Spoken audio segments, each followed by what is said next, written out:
Imaginez la terre dépourvue de toute vie humaine et n'abritant que plantes et animaux.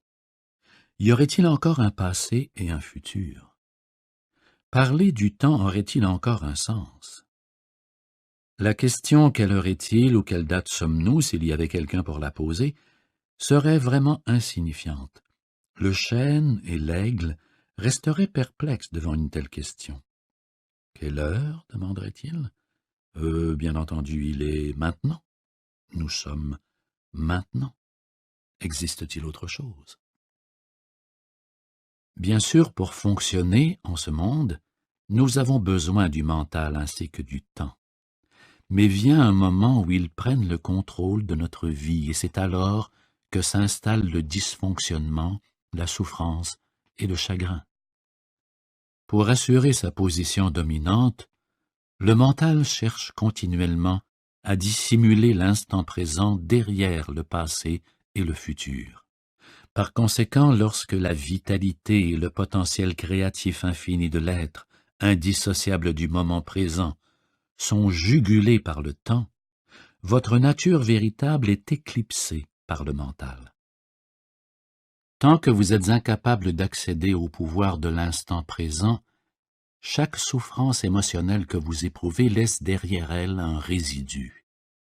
Celui-ci fusionne avec la douleur du passé qui était déjà là et se loge dans votre mental et votre corps. Bien sûr, cette souffrance comprend celle que vous avez éprouvée enfant, causée par l'inconscience du monde dans lequel vous êtes né. Cette souffrance accumulée est un champ d'énergie négative qui habite votre corps et votre mental. Si vous la considérez comme une entité invisible à part entière, vous n'êtes pas loin de la vérité. Il s'agit du corps de souffrance émotionnelle. Il a deux modes, latent et actif. Un corps de souffrance peut être latent 90% du temps. Chez une personne profondément malheureuse, cependant, il peut être actif tout le temps. Certaines personnes vivent presque entièrement dans leur corps de souffrance, tandis que d'autres ne le ressentent que dans certaines situations, par exemple dans les relations intimes ou les situations rappelant une perte ou un abandon survenu dans le passé, au moment d'une blessure physique ou émotionnelle. N'importe quoi peut servir de déclencheur, surtout ce qui fait écho à un scénario douloureux de votre passé. Lorsque le corps de souffrance est prêt à sortir de son état latent, une simple pensée ou une remarque innocente d'un proche peuvent l'activer. Plusieurs corps de souffrance sont exécrables mais relativement inoffensifs, comme c'est le cas chez un enfant qui ne cesse de se plaindre. D'autres sont des monstres vicieux et destructeurs, de véritables démons. Certains sont physiquement violents, alors que beaucoup d'autres le sont sur le plan émotionnel. Ils peuvent attaquer les membres de leur entourage ou leurs proches, tandis que d'autres préfèrent assaillir leur hôte, c'est-à-dire vous-même. Les pensées et les sentiments que vous entretenez à l'égard de votre vie deviennent alors profondément négatifs et autodestructeurs. C'est ainsi que les maladies et les accidents sont souvent générés. Certains corps de souffrance mènent leur hôte au suicide. Si vous pensiez connaître une personne, ce sera tout d'un coup un choc pour vous que d'être soudainement confronté pour la première fois à cette créature étrangère et méchante. Le corps de souffrance veut survivre, tout comme n'importe quelle autre entité qui existe, et ne peut y arriver que s'il vous amène à vous identifier inconsciemment à lui. Il peut alors s'imposer, s'emparer de vous, devenir vous, et vivre par vous. Il a besoin de vous pour se nourrir. Lorsque le corps de souffrance s'empare de vous, vous en redemandez. Vous êtes soit la victime, soit le bourreau. Vous voulez infliger de la souffrance ou vous voulez en subir, ou bien les deux, il n'y a pas de grande différence. Vous n'en êtes pas conscient, bien entendu, et vous soutenez avec véhémence que vous ne voulez pas de cette souffrance.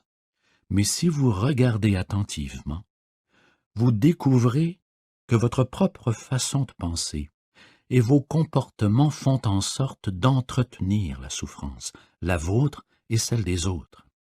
Si vous en étiez vraiment conscient, le scénario disparaîtrait de lui-même, car c'est de la folie pure que de vouloir souffrir davantage, et personne ne peut être conscient et fou en même temps.